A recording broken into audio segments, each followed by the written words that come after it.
ہاں جی، اللہ کے محبوب صلی اللہ علیہ وسلم کا فہم ہو گیا. اب تیسرا فہم وہ ہمارے سلف کا فہم.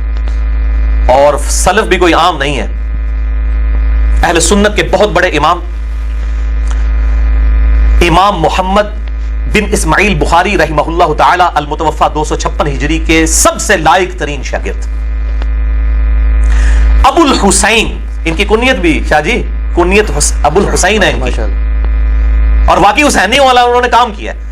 ابو الحسین مسلم بن حجاج اوشیریا ایران میں ایک علاقہ تھا، وہاں کے رہنے والے تھے.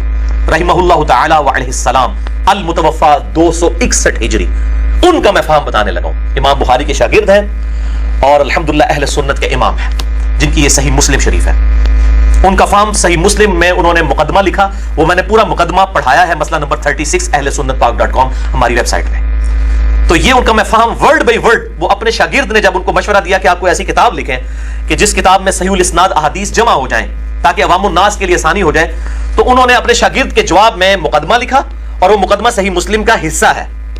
بلکہ پہلی جو 92 روایات ہیں نا وہ مقدمے کی ہیں. 93 نمبر روایت حدیث جبریل ہے جہاں سے کتاب الایمان شروع ہوتا ہے. تو پہلی 92 روایتیں جو ہیں وہ مقدمے کی روایتیں ہیں، اور اس میں انہوں نے بڑی ڈیٹیل سے گفتگو کی ہے. کا حصہ ہے جی، یہ الگ سے نہیں چھپا ہوا، صحیح مسلم کا حصہ ہے. اور میں اسی لیے کہتا ہوں کہ مسلم شریف کو باقی ساری اہل سنت کی کتابوں پہ اس اعتبار سے جو مین سٹریم کی کتابیں ہیں بخاری، ابو داؤد، ترمذی، نسائی، ابن ماجہ، اس پہ فوقیت حاصل ہے کہ امام مسلم نے خود مقدمہ لکھ دیا ہے کہ صحیح حدیث کیوں ضروری ہے. اسی تو میں نے پورا لیکچر دیا ہے ضعیف الاسناد اور من گھڑت احادیث کے فتنے کا تحقیقی جائزہ ahlsunnatpak.com پہ، مسئلہ نمبر 36. تو یہ امام مسلم سلف، ان سے بڑا کون سلف ہوگا؟ ان کا فہم. لکھتے ہیں صحیح مسلم میں کے مقدمے میں، وہ کہتے ہیں اے میرے شاگرد ابو اسحاق، جب تم نے مجھ سے اس عظیم کام کی فرمائش کی، یعنی میں صحیح مسلم لکھوں، تو میں نے سوچا کہ اگر میں اس کام کا ارادہ کر لوں اور یہ کام پایا تکمیل کو پہنچ جائے تو اس کا فائدہ سب سے پہلے بطور خاص مجھ ہی کو حاصل ہوگا. اس کے اسباب بہت ہیں مگر ان کے ذکر سے یہ تمہیدی گفتگو لمبی ہو جائے گی. مختصر یہ کہ اس پختہ طریقے سے تھوڑی مقدار میں روایات کو یعنی احادیث کو تحقیق کے ساتھ مرتب کرنا زیادہ آسان اور فائدہ مند ہے بجائے بہت زیادہ روایتوں کے جمع کرنے کے. ان کے زمانے میں کئی لوگوں نے 20-20, 30-30 ہزار روایتیں بھی جمع کی. امام مسلم نے ان کے اوپر باقاعدہ تان کیا ہے کہ یہ ضعیف روایتیں بھی جمع کر کے تو امت کو فتنے میں ڈال رہے ہیں. تو امام مسلم اس چیز کے خلاف تھے. انہوں نے کہا اسی میں مقدمے میں کہ صحیح حدیثیں کم ہیں جو ضعیف روایتیں بیان کی جائیں. تو کہتے ہیں بہت زیادہ روایات جمع کرنے کی بجائے یہ کر لیا جائے بطور خاص عوام الناس کے لیے. کام بھی مکاتا ہے شاہ جی انہوں نے. ایک کہتے ہیں جناب یہ خواص کے لیے احادیث ہیں. امام مسلم کو اب یہ ٹیچ کر رہے ہیں. امام مسلم نے جو اپنی کتاب میں لکھا وہ مسلم کا فہم ہی ہمیں دکھانا ہوگا، اپنے مولویانہ نہیں دکھانا ہوگا فہم یہ کسی اور کا. امام مسلم اپنا فہم خود لکھ کے گیا صحیح مسلم میں کہ میں عوام کے لیے حدیثیں لکھ رہا ہوں. حدیث قرطاس بھی انہوں نے لکھی ہے. اور یہ جتنی خطرناک روایتیں ہیں جن سے یہ ڈرتے ہیں، ہاتھ پاؤں ان کے کانپتے ہیں، اہل سنت کے بھی اور اہل تشیع کے بھی، وہ ساری روایتیں صحیح مسلم میں. لہذا صحیح مسلم کو میں نے امام کو اس سلف کو میں نے ٹارگٹ کیا بطور خاص عوام الناس کے لیے شاہ جی، کہ جنہیں احادیث کے صحیح یا ضعیف ہونے کی پہچان نہیں ہوتی جب تک کہ ان کی رہنمائی کوئی دوسرا نہ کر دے. وہ کہتے ہیں ان بیچاروں کو، اور وہ اتنے للو پنجو ہیں کہ ان کو پتہ ہی نہیں چلتا صحیح ضعیف کیا ہے، ان کے لیے صحیح مسلم لکھ رہا ہوں. ایک اندر بیان نہ کرو کیوں نہیں شاہ جی؟ یہ بھی شاہ جی نے ٹھیک ہے. یعنی ان کے دور میں بھی ایسے لوگ تھے؟ جی جی ایسے لوگ تھے. ظاہر ہے جی ہر وقت گمراہی تو مطلب ہر زمانے میں موجود رہتی ہے. اچھا جی، جب ایسی صورتحال ہو جو ہم نے بیان کی تو تھوڑی تعداد میں صحیح احادیث کا جمع کر دینا زیادہ مقدار میں غیر مستند روایات کو جمع کرنے سے زیادہ نفع بخش ہوگا، بجائے کہ آپ بہت ساری چیزیں سمجھیں. میں نے بھی یہی کام کیا ہے. یہ میں اپنے پمفلٹ کا تعارف بھی یہاں پر انشاءاللہ تعالیٰ ابھی شروع میں ہی کروا دیتا ہوں تاکہ یہ معاملہ جو ہے وہ جس سے میں پڑھ کے سنا رہا ہوں. تو یہ تو ہو گیا امام مسلم کا فہم. صحیح مسلم کے حوالے سے میں کلیریفیکیشن دے دوں، مجھے اتنی ای میلز آتی ہیں تو یہ میں ذرا کلیریفیکیشن تھوڑی دے دوں کہ صحیح مسلم جو ہے اس کی جو دارالاسلام نے انٹرنیشنل نمبرنگ چھاپی ہے نا، یہ صحیح مسلم شریف یہ عربی نسخہ ہے جو دارالاسلام انٹرنیشنل سب سے بڑا ادارہ ہے اہل سنت کا احادیث کی کتابوں کا، یہ ان کی ہے کتب ستہ میں سے صحیح مسلم شریف. اس میں انٹرنیشنل نمبرنگ کے مطابق 7563 احادیث ہیں، کنٹینیوس نمبرنگ. ٹھیک ہے، لیکن اس وقت عرب کے اندر ایک اور نمبرنگ چل رہی ہے، وہ ہے فواد عبد الباقی کی، جو بٹوں والی نمبرنگ ہے سلیش کے ساتھ. یعنی ایک حدیث کے اگر کئی ترک آئے ہیں نا تو نمبر جو ہے وہ اس کو روک لیتے ہیں، اس کے بٹے چلانا شروع کر دیتے ہیں، اتنے بٹا اتنا. اس کے مطابق صحیح مسلم میں 3033 حدیثیں ہیں، لیکن وہ ڈسکنٹینیوس ہیں. وہ ایک ایک روایت کے کئی طریق ہیں. مثلا یہ جو پہلی حدیث ہے صحیح مسلم کی، کہ جس نے میری طرف کوئی جھوٹی حدیث منسوب کی اپنا مقام دوزخ میں دیکھ لے. اب یہ حدیث جو ہے سیدنا علی رضی اللہ تعالیٰ عنہ سے ہے, سیدنا ابو ہریرہ رضی اللہ تعالیٰ عنہ سے ہے, سیدنا انس بن مالک رضی اللہ تعالیٰ عنہ سے ہے, سیدنا مغیرہ بن شعبہ رضی اللہ تعالیٰ عنہ سے ہے, سیدنا جابر بن عبداللہ رضی اللہ تعالیٰ عنہم اجمعین علیہم السلام سے ہیں. تو وہ سارے طریقے آتے ہیں, نمبر 1 وہ دیتے ہیں, جبکہ کنٹینیوس نمبرنگ میں وہ نمبر اس طریقے سے آگے چلیں گے. تو ہم نے اپنی ویب سائٹ پہ بھی کنٹینیوس نمبرنگ ہے, میں جو ریفرنس دیتا ہوں وہ کنٹینیوس نمبرنگ ہے. شیخ زبیر صاحب نے اب جو تخریج کی ہے نا مشکات المصابیح کی, اس میں انہوں نے فواد عبد الباقی والی دے دی ہے, اس کی وجہ سے بڑی مصیبت کھڑی ہو جاتی ہے. تو بہرحال یہ صحیح مسلم کا میں نے اس لیے بتا دیا. پاکستان میں کنٹینیوس نمبرنگ کے ساتھ شیخ زبیر صاحب کی کتابیں جن لوگوں نے چھاپی ہیں, مکتبہ اسلامیہ, یہ ان کی صحیح مسلم ہے, 3 جلدوں میں شائع ہوئی ہے, ہر جلد میں 2 آگے سب جلدیں, یعنی 6 جلدوں والی. یہ اہل حدیث کا ترجمہ ہے علامہ وحید الزمان صاحب کا. یہ انٹرنیشنل نمبر کے مطابق ہے مکتبہ اسلامیہ کی صحیح مسلم, اور اسی کا ہی PDF ہماری ویب سائٹ اہل سنت پاک .com پہ رکھا ہوا ہے. جس نے دیکھنی ہے حدیث وہ اس کنٹینیوس نمبرنگ والی صحیح مسلم میں دیکھے تو انشاءاللہ اس کو مل جائے گی, کوئی مشکل نہیں ہوگی اس حوالے سے. البتہ جو دارالاسلام والوں کی ہے انہوں نے فواد عبد الباقی کی بھی بریکٹ میں نمبرنگ دے دی ہے, انہوں نے دونوں نمبرنگ عربی والے نسخے میں ڈال دی ہیں, اپنی بھی نمبرنگ کنٹینیوس اور دوسری بھی. تو دوسری بھی اگر ہو تو اس میں آپ کو انشاءاللہ تعالی مل جائے گی.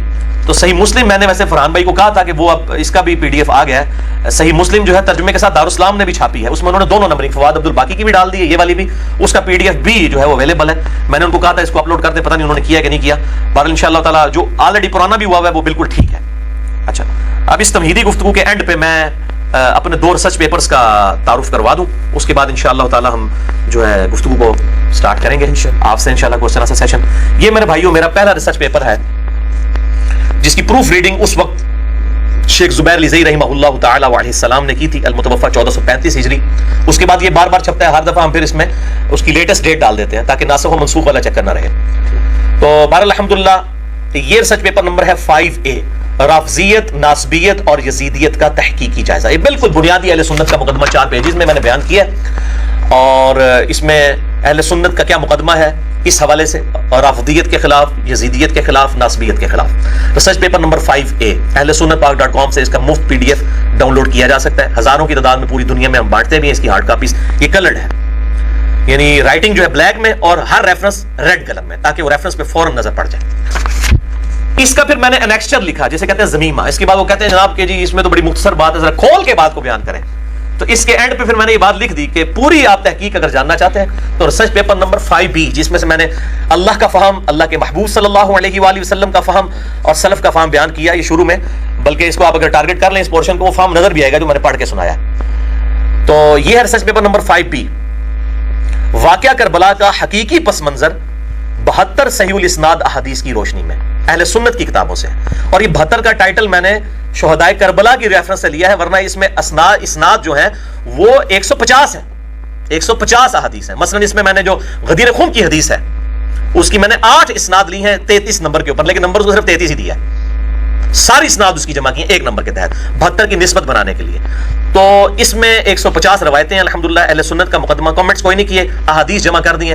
جس کو شوق ہوگا اس کو بات خود بخود الحمدللہ اس حوالے سے سمجھ آ جائے گی. یہ research paper number 5B 6.5 MB کی فائل آپ اہل سنت پاک .com سے ڈاؤن لوڈ کر سکتے ہیں. یہ بھی کلرڈ ہے, اور جس سے شوق ہو تو وہ یہ بھی ہم الحمدللہ تقسیم کرتے ہیں فری پورے ملک کے اندر. اور اس 5B کی خصوصیت یہ ہے کہ یہ الحمدللہ سب سے پہلے میں نے عربی میں لکھا تاکہ یہ انٹرنیشنل پمفلٹ بن جائے. اس کے بعد اس کا اردو ترجمہ کیا. ایک بہت بڑے پاکستان میں اہل حدیث مکتبہ فکر سے تعلق رکھنے والے عالم دین ہے, میں ان کا نام نہیں بتاؤں گا, اگر نام ڈسکلوز کر دیا تو یہ سارے کے سارے والیوم کے پیچھے پڑ جائیں گے. پرسنالٹی بہت بڑی ہیں, اور چونکہ وہ الحمدللہ جو ہے وہ جیسا سورۃ المؤمن میں آتا ہے نا کہ وہ فرعون کے دربار میں ایک درباری تھا جو اپنا ایمان چھپاتا تھا, تو میں ان کو کبھی کبھی چھیڑتا ہوں, میں کہتا ہوں جی آپ جو ہے نا وہ اہل سنت میں ایسے ہی ہیں جو اپنا ایمان چھپاتے ہیں, یعنی وہ کھل کے بات. تو انہوں نے الحمدللہ ترجمہ, عربی لنگوسٹک کے ماسٹر ہیں. یہ کہہ کے ساروں کو مشکوک بنا دیا, ساروں کو مشکوک بنا دیا, سب علماء ایک دوسرے پہ شک کریں گے, یہ کہہ کے سارے شک کریں, اچھی بات ہے. تو پھر اس کی وجہ سے سارے کہیں ہاں میں حسینی ہوں, ٹھیک ہے جی. تو یہ انہوں نے ترجمہ کیا اردو میں الحمدللہ.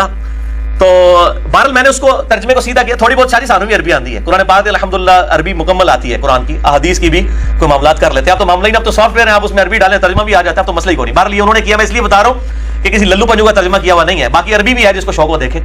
عربی میں, اردو میں ترجمہ ہوا. اس کے بعد اس کا ہندی میں ترجمہ کیا ہمارے وسیم بھائی ہیں پروفیسر انڈیا کے اندر, ٹھیک ہے, انہوں نے اپنے شوق سے کیا, وہ بھی اہل حدیث ہے ماشاءاللہ. یعنی اہل حدیث عوام جو ہے نا الحمدللہ, اور علماء بھی اب میں کہتا ہوں ٹھیک ہے, اہل سنت میں وہ ٹاپ آف دا لسٹ, میں ان سے اسی لیے محبت کرتا ہوں, یہ حق کی آواز کی پشت پہ کھڑے ہو جاتے ہیں الحمدللہ. تو یہ انہوں نے ہندی میں ترجمہ کیا, تو میں نے ان کو پھر مبارکباد کے اوپر میں نے اپنے ابو کو کہا کہ واٹس ایپ یوز کرتے ہیں, میں تو نہیں کرتا, میں نے کہا ان کو میری طرف سے کلپ بھیجے اور بنا کے خود آپ مبارکباد کا. میں نے ان کو ای میل بھی کی کہ آج آپ نے انڈیا کے ناسبیوں کے اوپر علمی ایٹم بم گرا دیا, اس کا جو ہندی میں ترجمہ ہو گیا. کیونکہ اہل حدیث کی عوام اور اس طریقے سے دیوبند بریلوی کی عوام الناس تو احادیث کی ماننے والی ہے, وہ تو اپنے علماء کا گریبان پکڑے گی. اسی لیے تو آپ حیران ہوں گے شاہ جی, انڈیا میں, نیپال میں, بنگلہ دیش میں, پاکستان میں تو میں بیٹھوں گا, وہاں پہ بھی جمعے میرے خلاف پڑھائے جا رہے ہیں, بریلوی, دیوبندی, اہل حدیث تینوں, اور شیعہ بھی شاید پڑھاتے ہوں, ان کو بھی مطلب تکلیف ہے, بہرحال ادھر تو میرے خلاف ہے اہل تشیع بھی. تو بہرحال اس کا ترجمہ اردو میں ہوا, اس کے بعد ہندی میں ہوا, پھر چوتھی چیز تھی وہ قلق مجھے تھا, وہ میں نے فیصل بھائی انڈیا میں, وہاں پہ پروفیشنل لوگ اویلیبل ہیں, انہوں نے الحمدللہ آن پیمنٹ ہزاروں روپے لگا کے انگلش میں 58 پیجز پہ اس کا ترجمہ کیا ہے. اب یہ انٹرنیشنل ایٹم بم ہے جو ہم نے ناسبیوں کے سر پہ پھینک دیا ہے. واقعہ کربلا کا حقیقی پس منظر 72 صحیح الاسناد حدیث کی روشنی میں, جس میں 150 روایتیں ہیں, اور میں اس میں اب تک جملہ بولوں گا شاہ جی, چونکہ آپ بھی ذرا اہل حدیث کی طرف جھکاؤ رکھتے ہیں, اور اس لیے کہ یہ کفایت اللہ سنابلی صاحب کی لکھی ہوئی جھوٹی تاریخ نہیں ہے. انڈیا کا جو وہ ناسبی مولوی ہے, یا پاکستان میں اس کے ایک بزرگ ہیں, تقریباً نیم ناسبی ہیں, میں مکمل نہیں کہتا, صلاح الدین یوسف صاحب, یہ ان کی لکھی ہوئی جھوٹی تاریخ نہیں ہے جو کوڑ کباڑ انہوں نے حکمرانوں کی لکھی ہوئی تاریخ میں سے نکال کے, یہ حدیثیں ہیں میرے محبوب صلی اللہ علیہ وسلم کی. میں کہتا ہوں انہوں نے خیالی پس منظر, خیالی پلاؤ پکایا ہے, خیالی پس منظر. ہم نے یہ حدیث لکھی ہیں, اور ہم یہ کہتے ہیں ان حدیث کا فہم یہ اپنے علماء سے کہتے ہیں, علماء سے پوچھ کے چلیں, ان کو کہ یہ حدیث ہم نے لکھ دی ہے, ہمارا کام تو یہی تھا. جو شیخ زبیر صاحب نے بھی آپ کو نقوی صاحب کہا تھا کہ علی کا کام تھا حدیثیں لکھ دی ہیں, میں نے فہم تو لکھا ہی نہیں ہے اس کے اوپر.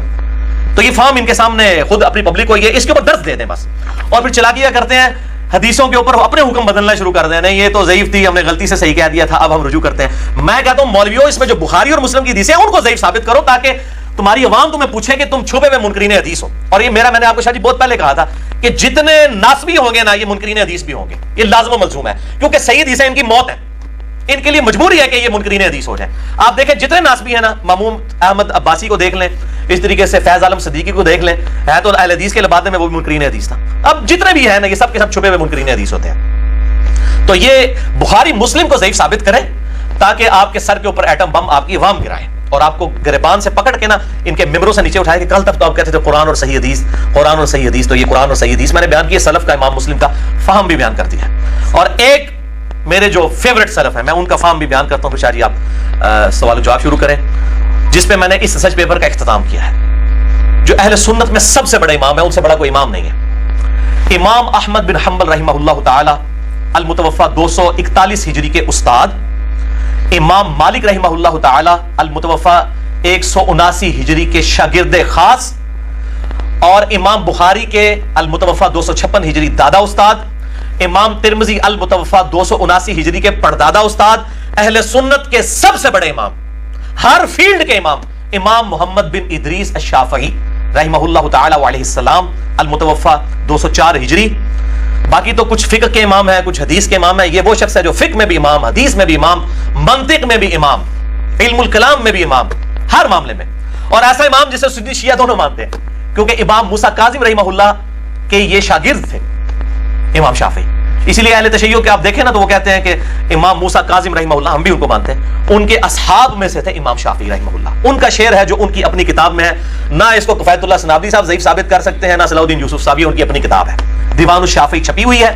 اور یہ بیچارے ویسے بھی جرت نہیں کریں گے, اتنے ان کے سارے اپنے بڑے بزرگ, امام ابن تیمیہ المتوفى 728 ہجری, امام ابن کثیر المتوفى 774 ہجری, امام ذہبی المتوفى 748 ہجری, یہ سارے بڑے اہل سنت کے ائمہ محدثین امام شافعی کے اشعار اپنی کتابوں میں نقل کرتے رہے. یہ والا شعر اہل تشیع کے خلاف جب بھی کتابیں لکھی تو یہ شعر نقل کیا کہ دیکھو ہماری جو سنیت ہے وہ آپ دیکھو. امام شافعی کا شعر ہے, ان کان رفضا حب آل محمد صلی اللہ علیہ وآلہ وسلم, کہ لوگوں تم مجھے رافضی ہونے کا تانا دیتے ہو. ان کو بھی کہتے تھے, یہ ہمیں نہیں صرف کہہ رہے, ہمارے بزرگوں کو بھی ان کے بزرگوں نے رافضی کہا ہوا ہے. تو یہ سرٹیفکیٹ ہے الحمدللہ کہ ہماری نسبت امام شافعی کے ساتھ ہے الحمدللہ. انہوں نے کہا بالفرض اگر آل محمد صلی اللہ علیہ وآلہ وسلم کی محبت کا نام رافضی ہونا ہے, شیعہ نہیں, نقوی صاحب شیعہ نہیں, انہوں نے کہا رافضی ہونا, ان کو رافضی کہا گیا, شیعہ بھی کہا جاتا نا. تو میں پوچھتا ہوں کہ انہوں نے کون سی ایسی باتیں کی ہوں گی؟ اہل بیت کی اگر محبت کا بیان کیا وہ تو رافضی نہیں, کوئی کسی کو کہتا ہو تو سارے بیان کرتے ہیں. اس کا مطلب ہے انہوں نے خلافت و ملوکیت ڈسکس کی تھی. یہ ہے اصل مسئلہ. انہوں نے کہا کہ ان کان رفضا حب آل محمد, بالفرض اگر آل محمد صلی اللہ علیہ وآلہ وسلم کی محبت کا نام رافضی ہونا ہے. فَلْيَشْهَدِ الثَّقَلَانِ أَنِّي رَافِضِي, تو جن و انس اس بات پر گواہ ہو جاؤ کہ میں رافضی ہوں. چلو کر لو جو کچھ کرنا چاہیے. جن و انس, اور میں نے اس کو ٹرانسلیٹ کیا من الجنۃ والناس, یعنی شیاطین جن اور شیاطین جو الناس ہیں, وہ گواہ ہو جاؤ کہ میں پھر رافضی ہوں. ٹھیک ہے, ہم اہل بیت کی محبت کے ساتھ اٹھائے جائیں گے. اور یہ امام شافعی کا جو قول ہے نا, یہ پھینکنے والا نہیں ہے, یہ عکاسی کرتا ہے خلیفہ اول سیدنا و مولانا ابو بکر الصدیق رضی اللہ تعالی عنہ وعلیہ السلام, المتوفی 13 ہجری, خلیفۃ الرسول صلی اللہ علیہ وآلہ وسلم. ان کا قول صحیح بخاری میں امام بخاری لے آئے ہیں سیدنا حسین والے چیپٹر میں, انٹرنیشنل نمبر کے مطابق 3751, کہ سیدنا ابو بکر الصدیق رضی اللہ تعالیٰ عنہ کہتے ہیں کہ محمد صلی اللہ علیہ وآلہ وسلم کی محبت کو آپ صلی اللہ علیہ وآلہ وسلم کے اہل بیت کی محبت میں تلاش کرو.